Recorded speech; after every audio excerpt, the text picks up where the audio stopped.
right. Hello, everyone. This is Mr. Honey for the first day of notes regarding financial fitness. So, as you see today, we're going to be going over SMART goals, and this is going to be starting in with our whole entire aspect of consumer decision making. So, you have a journal. Obviously, it's pick one, but we already have it on the list. So, if you go into Canvas, you will see that the journal is basically to write some goals that you have for your life. You can be as you know, straight up on the nose about it as you want to be and 100% authentic, or it could be as general. But just what are some goals you wish to accomplish for yourself? That's going to be your journal for today. So one of the things that we're going to be going into is SMART goals, and typically when it comes to setting goals, you have three types of people when it comes to it. You have the people that make it happen. These are the go-getters. They know what they want. They jump into it, and they have a plan, and they go for the process. They really make it happen for themselves. Next, you have people that let it happen, so they're just kind of laid back and chilled, and they're just like, you know what, whatever comes my way, and I'm just going to go with the flow and see what's going to go on. And then finally, you have people who don't know what happened.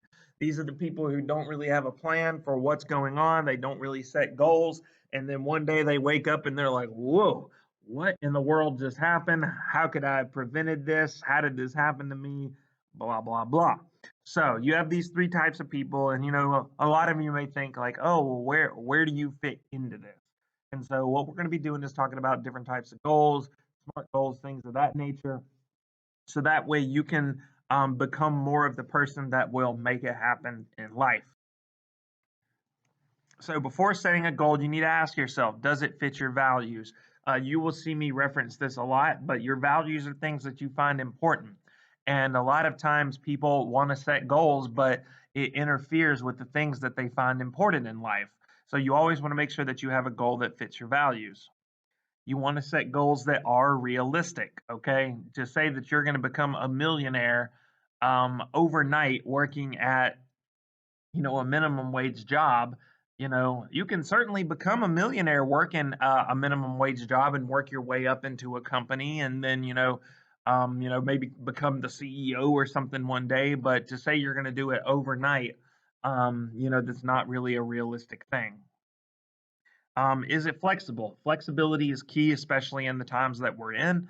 Obviously, with COVID and everything else, a lot of what we see as being our definition of success and what we're trying to do with our lives, things get put on hold, things get switched around. So you want to make sure that you have a goal that's flexible. And then finally, does it fit with your other goals? A lot of us don't set one goal in life. We have many other goals that we want to achieve. And then finally, will the rewards be worth what I put in? It's a lot of times, you don't want to be putting everything into, achieving something only to find out that what you get in return is not worth all the effort. You want to make sure that you are not doing things in vain and that you are able to go through and achieve what you want, knowing that the effort you put in is time well spent. So the big thing is with successful goals, these is where the SMART comes from. So the S in SMART goal means that the goal must be very specific. An example of this is you can say something like, "Oh, I want to lose weight." Great goal, not very specific. Okay, you can say, "Oh, I want to lose weight." Well, if you skip one meal and then step on the scale the next morning, then you've lost a half of a pound. Congratulations, you met your goal. You lost weight, but it's not very specific. Now, if you say, "Well, I want to lose 10 pounds." All right, we're getting there. It's becoming more and more specific. So you need to make sure that you have a specific goal in mind. So this can be something like, well, I want to graduate. Okay, that's great. When do you want to graduate? How do you want to graduate? Do you want to graduate a semester early? Because some people say my goal is to graduate, and then okay, that's great. Let's say if you set a goal to graduate as a freshman, and you're like, I want to graduate high school, and then you end up staying in high school and repeating 3 years because your goal is not very specific. Technically, you could still graduate failing 3 years, but once again, we want to make sure that we're specific so you can have that goal more streamlined. Next, it must be measurable. All right. So what this means is that you're able to measure it. So this, for example, I want to lose weight. Okay, how are we going to measure that? Well, obviously, we'd measure it by the pounds lost. I want to graduate. How do we measure that? Well, obviously, you would measure that by your ability to um, advance in the grades. You could say things like, well, I want to get a car. How do you measure that? Well, very easy. Either you have it or you don't, or you are acquiring money and you can measure the amount of money that you want to acquire in order to get the car. So you want to make sure that the stuff that you have is measurable, that you can actually measure your goal out. Next, it must be achievable. This goes back to the idea of, making sure you're setting things that are realistic. So is it achievable? Is it attainable? You want to make sure that your goal is realistic. Okay. So to say, oh, I'm going to lose 10 pounds in 2 days. If you have that goal, I mean, I imagine that can be very achievable, but it would be extremely dangerous to lose that kind of weight in 2 days. Okay. So the thing about it is you want to make sure that you have a goal that is achievable, and that you can achieve from a standpoint of doing something that is, not dangerous, that you can, go through that process and, take that journey to achieving it. Next, you want to have something that's relevant. Okay. For some of you, many people want to have goals that don't have any relevance to their life. Okay. Some of you may, for example, want to get a car because you want to go get a job. That can be very, very relevant because you want to have a car that takes you to it. Or, for example, you can say, I want to graduate high school because one of your bigger goals in life is that you want to go to college. So, you graduate high school so you can go to college. But, for example, if one of your goals is that you want to, let's say one of your goals is that you want to, mm, let's say one of your goals is that you want to get into a relationship, but at the same time, you want to travel the world and be a single person and experience life as a single person. That goal is not relevant at all to what you're trying to do. Okay? That goal is not relevant at all. Or better yet, let's put it this way. Let's say your goal is to get a house, but you also want to be able to travel the world and not have to worry about being tied down to one place. Okay, the goal of getting a house may not be relevant to your other goals of wanting to travel. So it's one of those things is you want to make sure that what you are doing and the goals that you have are not conflicting with each other. And then finally, you want to make sure that they occur in a time frame. So what this means is that you want to set a deadline. You want to set a time frame of your goal. So in other words, this is going to be a thing of, okay, well, let's go back to the weight thing. Oh, I want to lose weight. Okay, that's great. That's wonderful. Are you planning on doing this over the course of a year? Over the course of a month? Because you can say, "Oh, I want to lose weight," and then if you never talk about your time frame, you don't have any specifics to it, and you don't have a deadline set. So you could easily say, "Well, I want to lose weight by the time summer comes." Okay, that's great. Are you going to start working on that when May comes, so that way you start working on it till summer? Or are you going to start working on it now, so that way you can slowly lose weight by the time summer comes around? Once again, you want to make sure that you have that frame set. So a better way to be wording this would be like, I want to lose 2 pounds per month for 6 months. So that way you see that you're trying to set up the time frame and you're giving yourself little deadlines. So these are just some goal setting tips. So it requires the same amount of energy to be successful as it does to be unsuccessful. That's one of the biggest things that I really like to preach because at the end of the day, if you're working towards something that you really care about, um, it takes a lot of energy just to be successful. And it's better to work towards something and build yourself up than to just sit around and purposely not put in the energy to be unsuccessful. Instead, if you're working to where you want to be, or if you're not working to where you want to be, you are automatically working to where you don't want to be. So that's the thing is, achieving goals requires effort. You cannot be this person that, for example, just lets it happen. A lot of times the things that happen in life, they don't just get thrown at us. We have to put in some sort of effort to achieve what we want. So if you choose to do one thing, you automatically choose not to do something else. This is more of an ultimatum, which is one of our $2 words. So it's one of those things where if you choose not to do this, you're automatically choosing not to do something else. So you want to make sure that you're wanting to make these choices that put you in the realm of achieving what you want to achieve. And then keep your most important values in mind at all time when you are making important decisions. You will hear me reiterate this time and time again. Values are the things that you find important. So, for example, if you value family and you value the opinions of your family and, making decisions that, will positively impact your siblings and positively impact your parents, things of that nature. Well, then if you go around making decisions that only benefit you and don't consider the ideas of how this will affect your family, well, you're making decisions that don't line up with your values. So you want to make sure that you think about the things that you find important and make those decisions and consider that. Another example that I'll always give in terms of values is, for example, if you value living you could have two conflicting values in a way.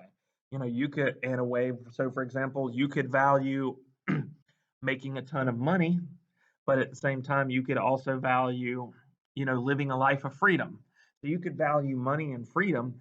So maybe working at a 9 to 5 job where you got a boss always breathing over your neck and driving you insane, that may not be a choice for you. You may take the more entrepreneurial route because while you value the money that you could earn from this job, you're not getting the freedom. Another example that a lot of students find very interesting is, for example, um, taking the path of like doing money laundering or things like that. Illegal money moves and things of that nature. You may value making a lot of money, but the decisions you're making to engage in illegal activities could ultimately put you in jail.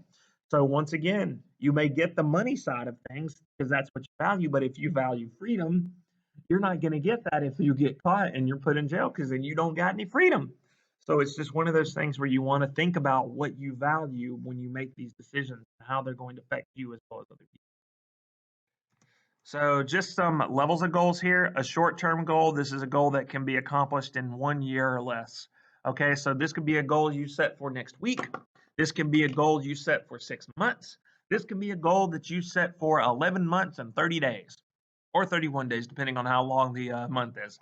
But these are your short-term goals. They can be accomplished in 1 year or less. And then long-term goals are goals that can be accomplished in 1 year or more. And typically it requires little short-term goals to fulfill a long-term goal. An example of this may be like graduating. So for many of you, a long-term goal would be graduating high school. This, for especially like freshmen, is going to take a long time to do. But you have short-term goals. So short-term goals would be to pass a class this semester. We're only in this class for like 17 more weeks. That is less than a year. So that could be your first short-term goal, to pass this class and pass your other classes for the semester. And then maybe next year, so that would call into passing the 9th grade, passing the 10th grade, passing the 11th grade. So you have these short little goals that feed into the long-term goals of graduating high school. So what happens to someone who never sets goals? Typically, you don't know where you're going. You don't really have a path. And this is why we talk about goals being flexible, because you want to make sure that you know where you're going and you have an idea of where you're going, but it's okay if you don't know 100%. But if you have a little bit of a goal, this gives you an idea of where you're going. So they may not accomplish anything. And, like I said, in some cases, there are people who, they don't set rigorous goals. And if they don't, then that's on them. But, to set some form of goal is better than setting nothing at all. And so here are the things that often interfere. Family members who don't agree, especially for y'all, you're growing up, you're learning to make your own decisions. You'll start developing your own plan for life, and you'll have family members who may not agree. And that can interfere with a goal because some of you may value the opinions of your parents, may value the opinions of your family, and that will influence the goals and decisions you make. Next, the goal is not realistic. If you're setting a non-realistic goal that you will not meet, then essentially that's going to interfere with your ability to achieve it. Next, boredom. A lot of times to get to where we want to be in life, sometimes we have to go through some boring stuff, in order to, for example, if you're going to have the goal, or if you're going to have a goal of one day being signed to the NFL, you're going to have to go into the idea of being in college and going through school. And that may not be as fun as being at football practice and going through conditioning and strength training. So you may have to go through some boring moments in order to reach that height of one day getting signed to the NFL. But once again, that boredom can deter a lot of people. No results. That is one of the biggest reasons, especially in the world of weight loss. If you're not getting results, why am I even bothering trying to achieve this goal when I'm not getting any results from it? So that also interferes. Sometimes you just forget, okay? Life comes at you, life happens. For example, I know, for instance, when COVID hit, I was trying to lose some weight and, eat right. And then next thing you know, I'm stuck at home. DoorDash seems kind of nice and wonderful. So I'm like, hey, I can eat a little bit here and there. And then, you start thinking about, you forget about your goals because life just comes at you and things just get different. And then finally, your friends. In my opinion, this is pretty bold take to make, but if you got friends that don't support your goals, or you have friends that are supporting you or supporting a goal that's unrealistic, you might want to consider getting some new friends. Okay. So once again, you want to have friends that back you up and are also real about you with your goals and your life and your mindset. So, just some ideas, list some ways to avoid interfering with your goals. Think about that, just kind of write them down. But how do you think that you can avoid interfering or having ways that don't interfere with your goals? So, that's going to conclude your notes. So, you're just going to submit that. Now, in Canvas, there's a SMART goal worksheet. All you're going to do is fill this out and turn it back into me. So, one of the big things with the SMART goal worksheet, it's a Word document. You can double click, type on it, all that good stuff. The big thing that I want you to make sure that you do with this is to be authentic. Okay. What that means is that, really think about a goal that you wish to achieve. All right. What do you really want to achieve in this whole standpoint of achieving a goal or moving forward in your life? And like I said, this can be something that's more academic, like I want to get an A in this class or things like that, or I want to graduate. Absolutely great goal. Or this can be something more personal. Like I've had students talk about how their goal was to eventually get their own car, or a student talked about how their goal was to eventually get like 500 subscribers on a YouTube channel they just started. So it does not matter how or what kind of goal it is, as long as it's appropriate. But once again, this can be personal. This could be more related to your academics, more toward your extracurriculars. All I ask is that you be authentic. Make this legit. Make this a legit thing, and develop a plan for you to achieve something. But that is all we have for today. Get that SMART goal worksheet done. Turn it back into me, and then I will see you guys tomorrow.